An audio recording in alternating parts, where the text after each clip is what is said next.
Hello, welcome back to Blender Sushi Live Noding. In this episode, I'm gonna show you this cool add-on. Basically, we're gonna work with nodes, and it's called UMOG, and it's also called growth nodes. I think growth nodes is the new name for this UMOG, and so you can read the documentation. This was recently just got updated, and it's got a lot of examples. And the video overview here is definitely highly recommended. It's over around 1 hour, but it's really in depth, and it explains most of the things you can do with this growth modifier.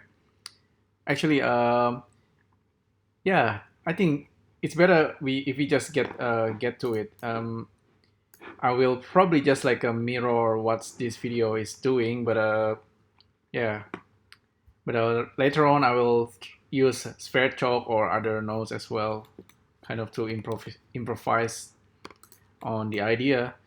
So let's get started. Save as this one SV UMOG demo 001. So you can start with any 3D mesh basically in order to use these nodes. So what it does, it's really like it's doing like a chain reaction of displacement, but you can do a lot more than just like displacing mesh. In the future, I'm pretty sure this node will be quite interesting and quite popular. So yeah, let's get started. So in the demo shown by what's his name, I forgot, but on the video overview, you start with a plane and you subdivide it many times, but I will be using sphere chalk for that. So I'll use plane MK2 and then bmesh as an output. Connect this to that guy. We have a plane with four points, 4 vertices. I'm gonna center it and normalize it, and I'm gonna have maybe 40 by 40. I don't know, maybe 50 by 50. So we have 2,500 points. Maybe that's not enough, but it's okay for demonstrations. Once we are done, I'm gonna keep this guy, maybe turn off the updates. I'm gonna create duplicates just to test UMOG. So let's switch to UMOG, create new nodes, and then let's see what this guy can do. So by default, you actually cannot do anything with this unless you have some kind of texture. So you need some kind of a procedural texture. So let's create one. I will create a material and then assign the texture into the material anyway. You don't need to do this. You can create texture for the world or maybe for this guy right here, but I'm just gonna assign it anyway. So you don't need to use UV. Let's just use one of this procedural material in Blender internal. The good one to start is the wood, I think, or the noise, cloud noise. So the wood, I'm using the wood. Can I see the material? Not really. Maybe we need a texture, UV, so it doesn't matter. Anyhow, so we have a texture and then it's wood. Let's name it wood, and then let's jump into displacement business. So search, currently the search doesn't work yet, but we can use we can bring in the objects. So the one that's gonna be doing the hard work is this displacement. So this node, in order for this to work, you need object and then you need texture. So this is the minimum requirement. Select one of this mesh, and the texture is going to be using wood. Plug this into that guy. You see the color changes. That means it's going to work. Before we plug in, it's red. That means there's an error. So now if you plug it in, it's going to work. Here you have these options to use vertex group if you want to kind of displace it in a certain area. You can actually use a procedural way to generate the vertex group. By default, the mid-level and strength, just like a displacement, is about this amount. If you actually use a displace modifier, it's looking like that.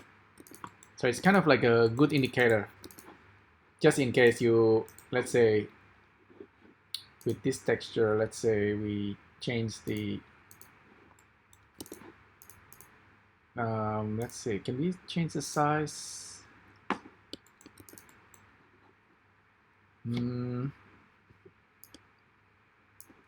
Work.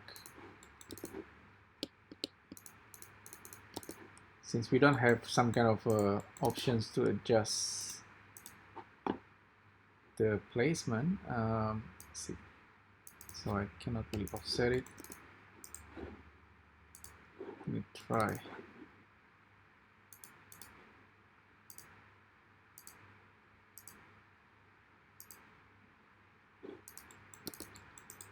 Well, I guess it doesn't matter. I think we're just gonna start and test these nodes. By default, there's this bake node tree, and then it's set to only 2 frames, I believe. Let's try make it 5 frames, and you will see in a moment. If you bake the node tree, this guy is going to be displayed, similar to the one that's using a displace modifier. So what you might not notice is this shape keys. Suddenly we have 5 shape keys, and this is interesting, right? Shape keys, because apparently if you turn off relative, you can go over each and every shape using evaluate time. This way you can have this growth. So you can actually kind of adjust the value of the displacement as well, if you like that. And yeah, that's basically the idea. Let's continue and let's save this and then continue and try a different textures. So with this guy, new material, we don't need to create a material once again, but just for the sake of demo. So with the cloud, we apparently have control over the size. This is what I want, and it would be nice if we can layer the texture. I'm pretty sure we can using texture nodes here, but somehow the texture node doesn't work with UMOG yet. I might be wrong, but it's UMOG is still currently being developed. So, and looks like that thing disappeared. Okay, now we are back in business. We're gonna switch to the second mesh, and we're gonna use a different texture, that noise one. You can actually make adjustment to the textures over here on the left panel. Texture setting. Can we change the name? Cannot change the name there. Just name it here, cloud. So switch to cloud. There's a bit of bug there. It doesn't update, but it's okay. Cloud. Let's just do a baking. This time make it 25 times. So it's gonna do a chain reaction of displacement. There is actually indicator here. For every displacement frame, it's gonna do this. Sometimes it takes longer, so you can check whether it's working or not. And then you get this result. This is a result of using this displacement 25 times. And you can switch off the relative and control the interpolation of all of these using evaluate time. This way you can see the growth. And sometimes if you do it over and over, so you can actually do it, you can perform the displacement on these objects that's already displaced. So let's do that. So this guy is gonna be 005. So we're gonna assign it there. Let's do it 50 times this time. Bake node 3, and then you can see there's this indicator of each process. Now we get a more wild result. If it goes too crazy, apparently the trick is, if it goes too crazy, you can use corrective smooth, but you can also try smooth or other Laplacian. Laplacian can be slow, but corrective smooth is very fast. And using this, you can get kind of like a bubbly kind of design, bubbly kind of result of the surface. So this is a bit nicer than before.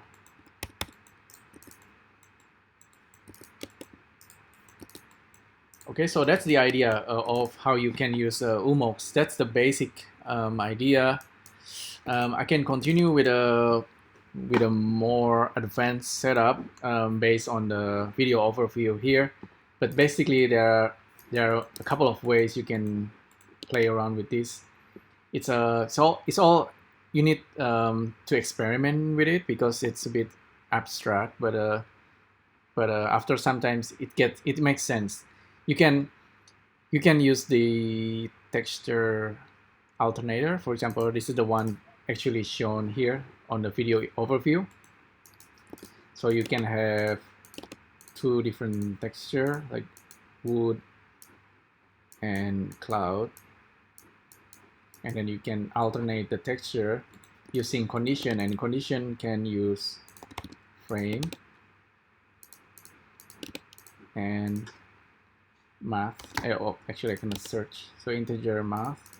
So frame number goes into here, divided by modulo. We can use different number for modulo, but basically the modulo will give a, if it's a 2, it's gonna alternate.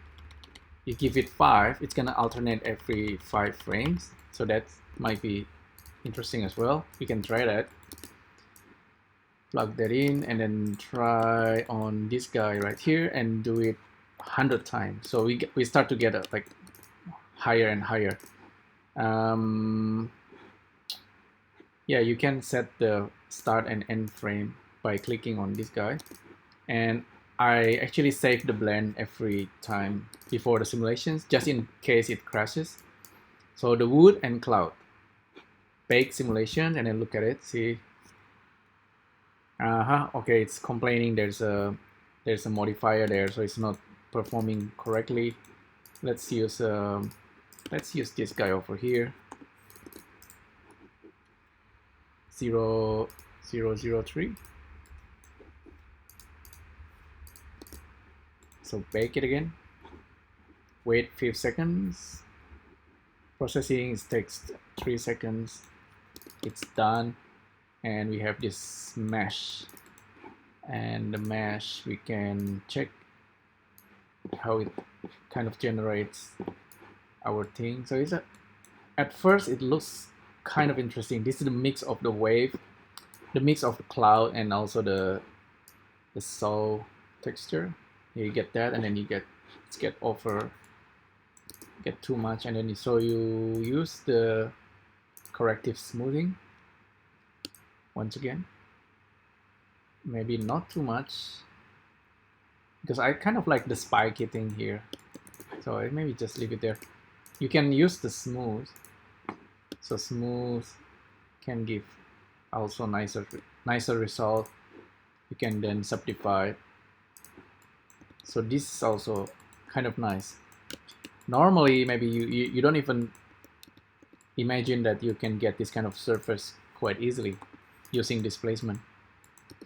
So yeah, it's continue and experimenting. Perhaps at some point I will make like a time lapse, just me experimenting with all these possibilities.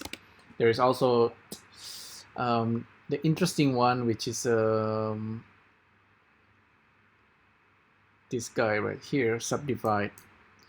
You can subdivide based on phase angle. This is also an example shown here on the video overview. So I really highly recommend you to check that one. But at some point I will play around with Subdivide, but using Sphere Chalk add-on. See, if we go back to Sphere Chalk, and then you see this guy can generate any kind of surface, right? Not just this is like generate a plane with 2,500 points, but you can easily replace that with let's say random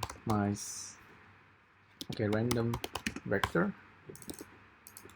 and random vector will generate random points like that. You can scale it, but you can also randomize further with this guy, and then after you do that, you use a rewire.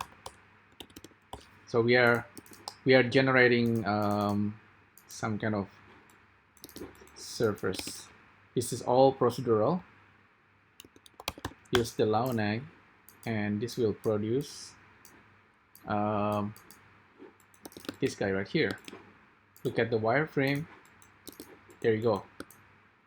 So this is a little bit more interesting surface that we can work on. So if we duplicate this guy and then subdivide it once, so this is going to be more interesting if we subdivide it using UMOG. So back to UMOG, it's we can now use this what's this guy, alpha 007, and just bake it. So I forgot to explain that UMOG is actually kind of for procedural or for simulating a growth. It's a complex subject, but this is kind of like a simplified version. At some point, if you're doing this, we want to use like voxel or things like that. So there you have this surface, kind of interesting, not so much. I guess, see, like with this guy, sometimes you want to assign subdivisions, and then you want to apply, but it's a modifier cannot be applied to a mesh with a shape keys. That's unfortunate, you know. In Blender you cannot do that, so you need to create a new shape from mix, and I believe you need to do some kind of deletion. But if I ever want to have this surface, I can use Sphere Chalk to do that. So simply just use a control space and then use object viewer, and then just bake it just like that. You get a new surface. But you want to have it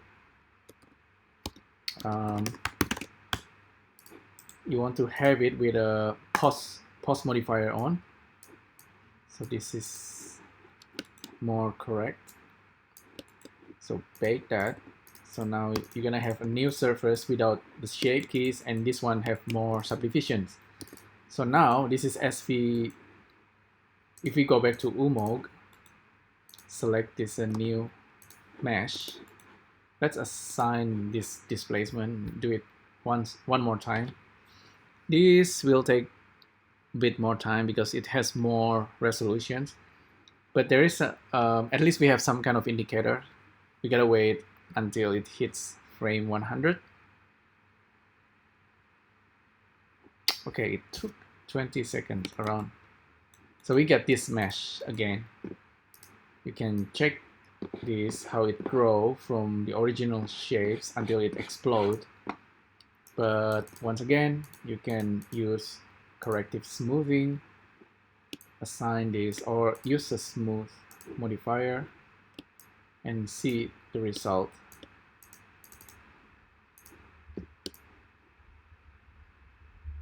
Sometimes you get this spike. The spike's actually kind of interesting, better than just blob, you know. So this is the result of this process. I think it's not particularly super interesting. We can actually assign it again 25 times. So again, just experiment with it. Just do the displacement over and over on the objects. And if you get lucky, maybe you get a unusual result. Oh, I forgot to turn off the corrective smoothing. Even with a broken surface like this, I think if you try to assign the displacement, you might actually get a lucky and get a more interesting result.